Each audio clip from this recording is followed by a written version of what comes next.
Sinclair, thank you for the kind introduction, the thoughtful words, and your lasting friendship. Sinky, as many of us know him, extended his care and wisdom over me when I was sitting where you are today. He continues to be a guiding light and beacon for me. And I want to thank all of those who have persevered in making Palmetto Boys State what it is today. All of those who joined me, this time on stage, at my back, showing solidarity and anticipating I make the connection with you. With sincerity, passion, and conviction, I trust my words, expressions, and thoughts will settle within your heart and your mind and will act upon you now and in the future in such a way so as to provide you with the clarity of mind and understanding that men have an important role as leaders, and you must step up and walk in that role.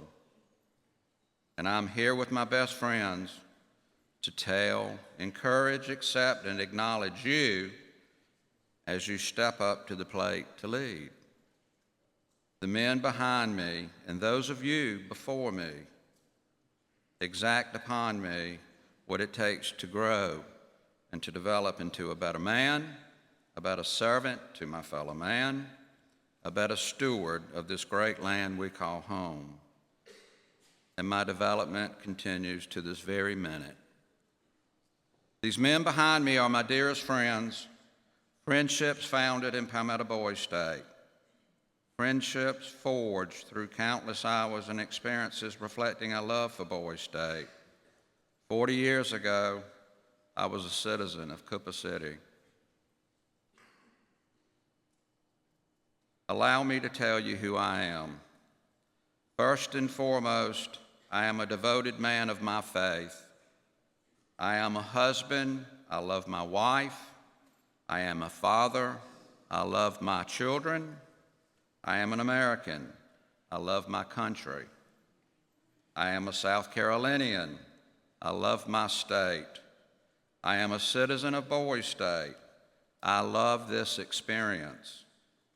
So highly do I regard this program that I convinced my brother Joseph to join us in 1987, and my first cousin Max in 2008.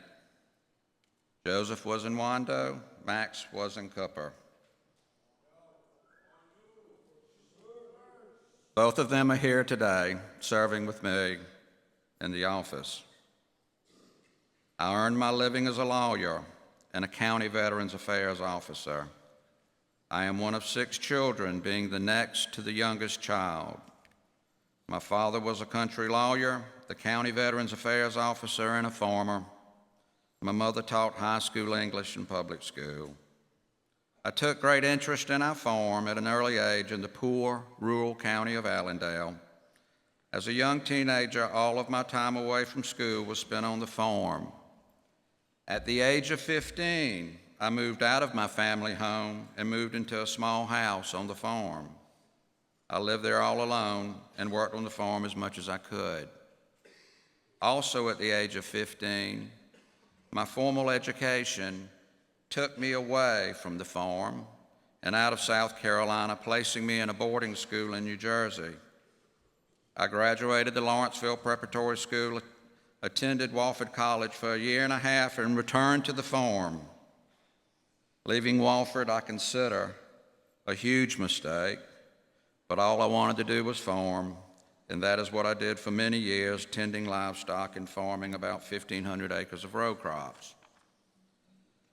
I decided in my late 30s to return to school, where I eventually graduated from law school at the age of 40 from the University of South Carolina. Prior to returning to school, I worked in public relations for the Westinghouse Corporation for 10 years. I was about 8 years old when the schools were integrated and Neil Armstrong bounced across the moon. I am now 56 years old. I am a man of service, assisting others in my legal practice, aiding those in the domestic issues, disability matters, injuries based in tort, real estate and probate matters, and I assist veterans and their dependents in making claims for service-related injuries and compensation and handling their appeals when issues and decisions require appellate review. I am a man of service. But let's not talk about me, let's talk about you. What is it you stand to gain for your participation this week? So what will all of us consciously gain from this 6-day experience known as Boys' Day?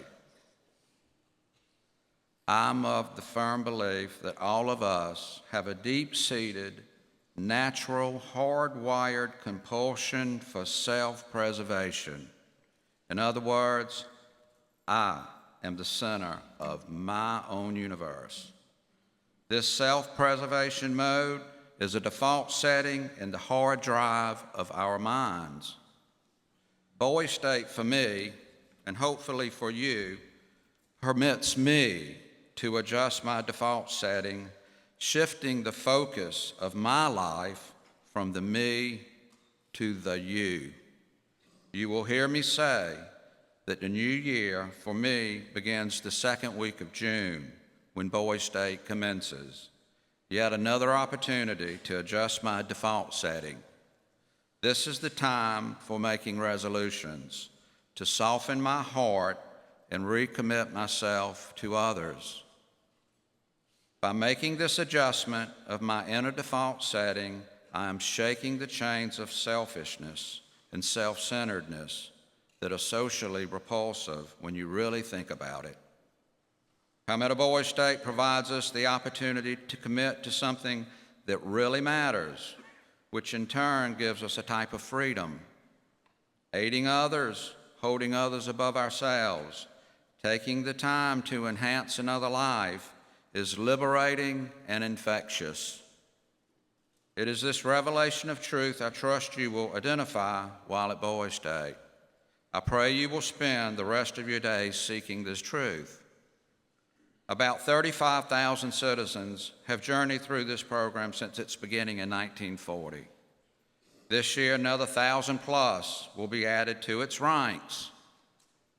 I accepted the PBS challenge 40 years ago, and to this day, aspire to becoming a better man, a compassionate man, and an effective leader.